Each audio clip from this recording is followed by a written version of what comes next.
Então, sempre buscar o equilíbrio, né? Buscar o equilíbrio. E ensinar, explicar a diferença entre o dano moral, né, de um ato isolado e a prática do assédio, né? Não esconder que, inclusive, pode haver assédio sexual, enfim, que também deve ser denunciado, né? As pessoas têm que ter a segurança para denunciar. Não pode ter medo.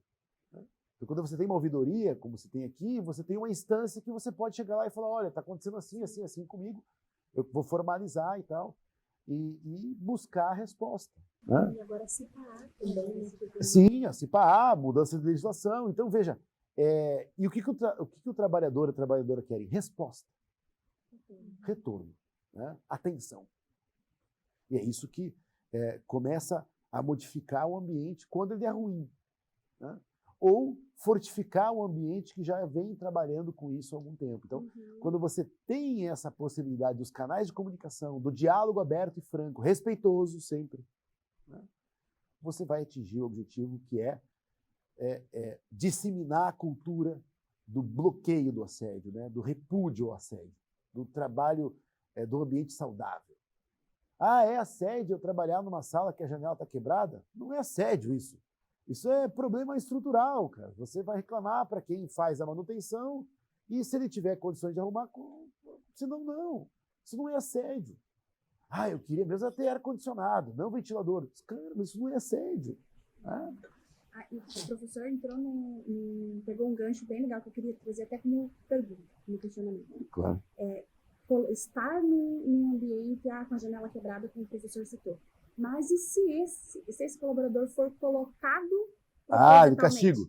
É assédio. Aí pode ser assédio. Por exemplo, para a exclusão dele, isso. não está produzindo. Tipo um preso que vai para a sanitária. É castigo.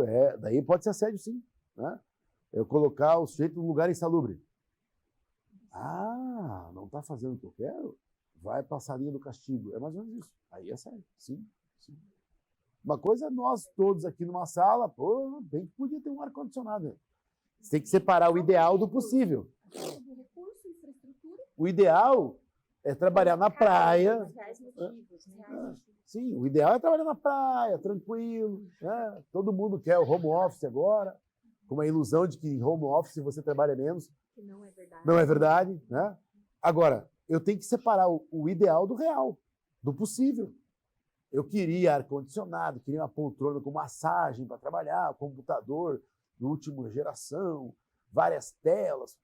Mas você está no ambiente real, as coisas não funcionam assim. Isso não é assédio. Isso não é assédio. Não me dão condições de trabalho. Não lhe dão as condições que você imagina serem as melhores do mundo. Mas te dão condições de trabalho, sim. Não é insalubre, é ventilado, tarará. E aí tem a questão da resposta, né, professor? Porque a questão da resposta nem sempre pode acontecer de ir ao que ele está buscando. Claro. Né? Às vezes ele vai falar, não, eu estou sendo assediado por um ambiente de trabalho, mas eu queria o quê? Um ar-condicionado, 10 funcionários, exatamente. um equipamento, uma limonada, um equipamento... E a resposta talvez vai ser não. E nem por isso será manter o ambiente... Que é um problema de comunicação, na verdade, né? Eu lembro quando, lá na Ilha do Mel, que a família da minha esposa tem casa, eles faziam um juizado itinerante na época do verão. Então, assim, os nativos da Ilha do Mel têm um modo de comunicação diferente do nosso modo de comunicação. Aí uma senhora foi lá reclamar que o marido a maltratava. Né? O cara pensou, maus tratos, né? Isso faz tempo, né? Antes da consciência da violência doméstica e tal. Já queriam prender o sujeito. Daí o juiz foi ouvi-la e ele perguntou assim, mas o que ele faz para a senhora entender que a senhora está sendo maltratada? Ele fala que quer se separar. Mas isso faz parte do relacionamento, minha senhora. Isso não é maltratar, porque na cabeça do judiciário já era um crime de maus tratos, ou, se fosse hoje, violência doméstica, não. Então, é a sensação dela. Ela se sente maltratada quando ele fala assim, do jeito que está, não vai dar, eu vou pedir a separação. Isso não é maus tratos. Isso é uma discordância pontual dentro do relacionamento.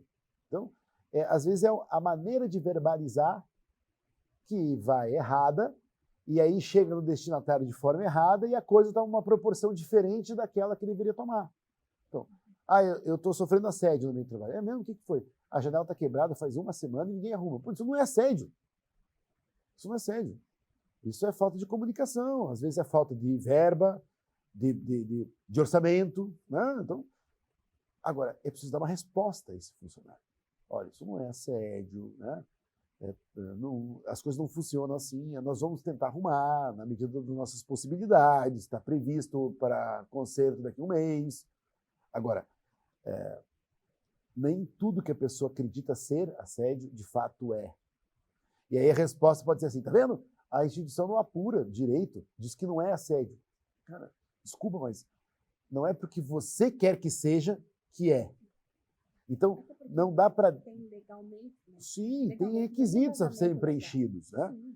E outra coisa, não é nem tanto ao céu, nem tanto à terra. Você não pode desconsiderar a reclamação da pessoa, mas também não pode, às vezes, dimensioná-la de forma diferente do que ela de fato é, do que a coisa de fato é. Né? Ela pode aparentar ser uma coisa e quando você vai apurar, não é.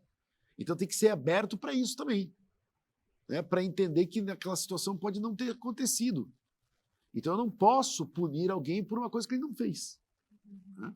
Agora, em resumo de tudo isso que nós conversamos, né, é o canal de comunicação, é a possibilidade de diálogo, é dar conforto ao funcionário, à funcionária, ao trabalhador, à trabalhadora de reclamar, né, acolhimento, né, não desdenhar. Né? Isso daí é tempestade de copo d'água, é mimimi, o cara é careca mesmo, o que está reclamando? Não faça isso. Não faça isso. Não desdenhe do sofrimento alheio. É mais ou menos por aí a ideia. E respeito, né? Respeito.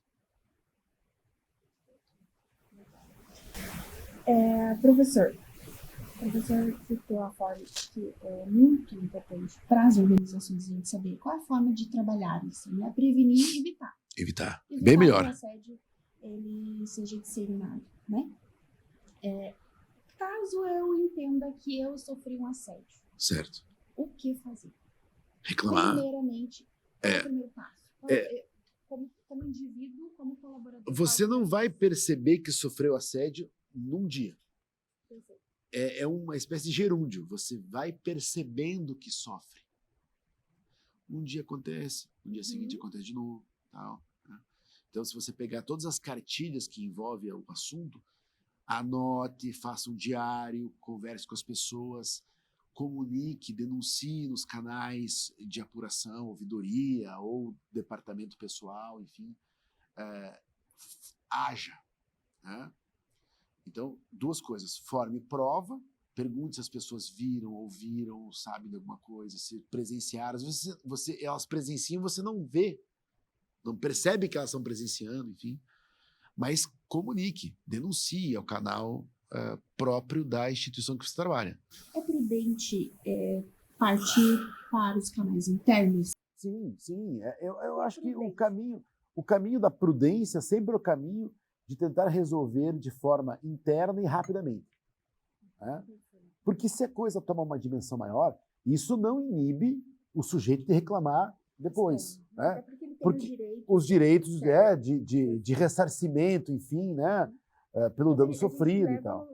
Assim, qual é o melhor caminho? A forma mais saudável? Eu acho que a forma mais saudável é, de fato, você reclamar internamente para estancar.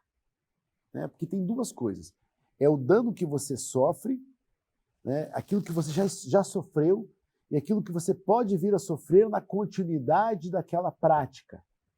Então, a primeira coisa que tem que fazer é estancar a prática. Né? E você estanca mais rapidamente se os mecanismos internos forem eficazes. Em 2 dias, um dia, você chama o sujeito que está fazendo, a pessoa que está fazendo, e fala, parou. Né? E começa a apuração. Então, você já tem uma cautelar aí de não permitir que continue fazendo. Né? E o que ficou para trás pode se resolver em esferas fora da instituição. Né? Mas a primeira coisa a ser feita é estancar o problema. Porque se o assédio moral é uma prática, né, uma continuidade, você tem que abortar a coisa. Né? Isso, você tem que... Exatamente. E aí você abriu o radar, né? Então, a parte interna é muito importante, porque às vezes a resposta externa é mais demorada, né? A gente sabe que o judiciário às vezes demora um pouco para tomar alguma atitude. Então, eu sempre digo, use as instâncias administrativas internas antes, né? Se precavenha, claro, né? E faça, de fato, a denúncia, formalize isso, e isso já serve como prova para você, no futuro, reclamar alguma indenização sobre o assunto. Mas a primeira coisa que você tem que fazer é procurar os canais internos de comunicação, que geralmente são mais eficazes e mais ágeis, mais rápidos. Até para, como você falou, salvar um colega que pode vir a ser alvo, né? Ou já está sofrendo e não consegue falar, né? Se inibe de alguma maneira, né? Isso, exatamente. Exatamente. E outra dúvida que surgiu também nas nossas perguntas, professor, foi mais ou menos no sentido assim, às vezes a pessoa ela sabe que está sofrendo um assédio, para ela é assédio, as pessoas que estão à volta dela estão identificando que é um assédio, mas ela não tem uma coragem efetiva de denunciar, não tem forças, acontece. Mas eu estou presenciando, eu posso também fazer essa denúncia? Pode, porque... Eu não sou vítima, mas eu sou uma testemunha. Isso, é porque, na verdade, se você pensar bem, é um dever da instituição coibir da empresa, né? A empresa pode ouvir isso de várias maneiras, do próprio sujeito que sofre, como de uma outra pessoa que percebe, e que pode dizer, olha, eu acho que é uma situação de assédio.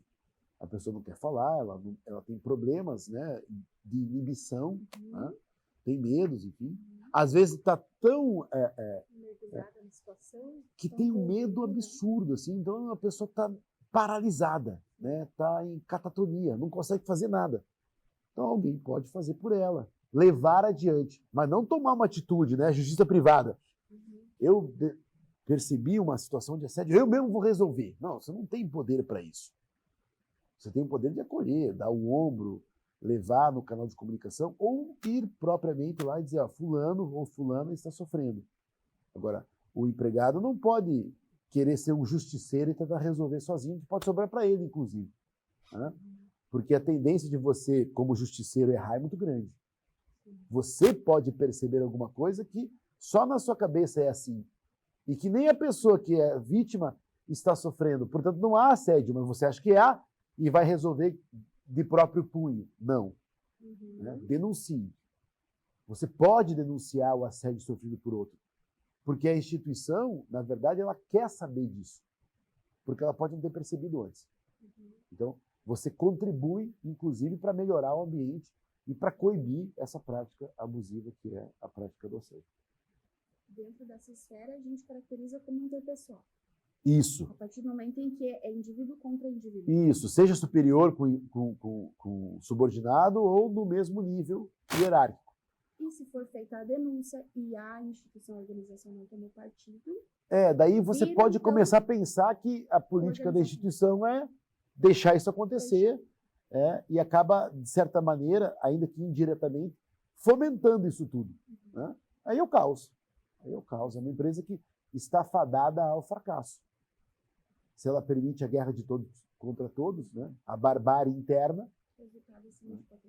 Exatamente. Né? Permitir que o sujeito da mesa do lado pise no pescoço do sujeito que está sentado aqui. Né? Tem um filme que tem que assistir de um diretor grego-francês, que é o Costa Gravas, se chama O Corte. Filmaço.